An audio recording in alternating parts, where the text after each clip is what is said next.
হায় রে বাংলাদেশ, ফাহমিদুল ছেলেটাকে শুরু করার আগেই থামিয়ে দেওয়া হলো কেন? আওয়াজ উঠাও, কথা বলো বাংলাদেশ সাপোর্টাররা। Brazil, Argentina, Real Madrid, Barcelona সব ভুলে যাও কিছুদিনের জন্য। এখন সময় বাংলাদেশ ফুটবলের পাশে দাঁড়ানোর। অন্তত সবাই এই প্রশ্ন করো, কেন ফাহমিদুলকে বাদ দেওয়া হলো? কোচ তার খেলা দেখে মুগ্ধ হয়েছে, প্র্যাকটিস ম্যাচে সে হ্যাট্রিক করেছে, এরপরও কোন বিবেচনায় তাকে বাদ দেওয়া হলো? একটু জানাবেন আমাদের। আমরা এই দেশের ফুটবলের ফ্যান, আমরা জানতে চাই আসল কারণ কি। দেশের ফুটবলের সকল গ্রুপে সিন্ডিকেট আলোচনা। সবাই জানতে চায় সিন্ডিকেটের গোড়ায় কারা, তাদের নাম জানতে চায়। কারা এই দেশের ফুটবলের ভালো চায় না সব জানতে চায়, আমাদেরকে জানাতেই হবে আপনাদের। বাংলাদেশ ফুটবল দলের ম্যানেজার আমির খান বলেছেন, ফাহমিদুলকে বাদ দেওয়া কোচের সিদ্ধান্ত।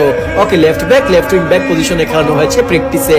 আমরা যা প্রত্যাশা করেছিলাম তাও পূরণ করতে পারেনি। ওর অভিজ্ঞতার অভাব আছে, আমাদের বিভিন্ন পরিকল্পনা আছে ওকে নিয়ে। হ্যাট্রিক করার একটা ছেলে আপনাদের প্রত্যাশা পূরণ করতে পারলো না? ফাহমিদুলের জায়গায় যারে নিয়েছেন সে কি করেছে? জবাব এই দেশের ফুটবল ভক্তদের দিতে হবে।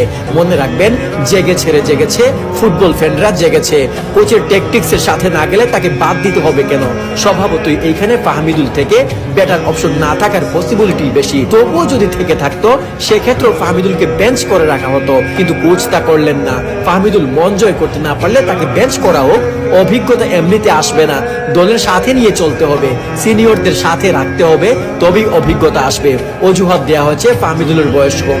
তো বুইরা বাম না হওয়ার আগ পর্যন্ত কি কেউ এই দেশের ফুটবলে চান্স পাবে না? Age doesn't matter in football. বয়স ম্যাটার করলে রোনালদো বাদ পড়তো, আবার লামিন এন্ড্রিকো ফুটবলে আসতে পারতো না। তাই এই লেম লজিক বাদ দিতে হবে। 17 বছরের লামিন কুবার্সিরা ইউরোপিয়ান ফুটবল মাতাচ্ছে, তাহলে 18 বছরের ফাহমিদুল সব গুণ রেখেও কেন বঞ্চিত? আরেক অজুহাত হলো সে এখনো প্রতিযোগিতামূলক ম্যাচের জন্য নাকি প্রস্তুত না। ও কম্পিটিটিভ লিগ ইতালির সেরে ডিতে খেলেছে। এই অজুহাত আধুনিক ফুটবলের প্রেক্ষাপটে মানানসই না। এমন ঘটনা অবশ্য আজকে নতুন না। বাংলাদেশ ফুটবলে সিন্ডিকেটের কত বাজে প্রভাব আছে এবং তারা যে ফুটবলারকে মানসিকভাবে শেষ করে দিতে পারে তার সবচেয়ে বড় ভুক্তভোগী হলো ইউসুফ জুলকারনাইন হক। 2022 সালে সে ইংলিশ দ্বিতীয় বিভাগের ক্লাব ইস্টউইচ টাউনের অনূর্ধ্ব 21 দলে খেলতো উইঙ্গার হিসেবে। বাংলাদেশের হয়ে এসেছিল ট্রায়াল দিতে, কিন্তু তার সাথে কেমন আচরণ হয়েছিল জানেন? ম্যানিয়াক্স গ্রুপের পোস্ট থেকে জানা যায় মাত্র একটা ম্যাচের সুযোগ দিয়েছিল মাঠে নামার, সেখানেও লোকাল প্লেয়াররা তাকে বল পাস দেনি একবারও। পুরো ম্যাচ একা দাঁড়িয়েছিল ইউসুফ। এরপর সে আবার ইংল্যান্ড ফিরে যায়। এখানে সিন্ডিকেটের অভিযোগ উঠে আসা স্বাভাবিক। বাফুফের সভাপতি তাবিত আউয়াল ভাইকে আমরা সমর্থন জানাই। তাকে দ্ব্যর্থহীন ভাষায় বলতে চাই, এই দেশের ফুটবল এগিয়ে নিতে আপনি সচেষ্ট হন, দেশের মানুষ আপনার পাশে থাকবে। সিন্ডিকেটের বীজ উপড়ে ফেলে দিন। হায় রে বাংলাদেশ, ফাহমিদুল ছেলেটাকে শুরু করার আগেই থামিয়ে দেওয়া হলো কেন? আওয়াজ উঠাও, কথা বলো বাংলাদেশ সাপোর্টাররা।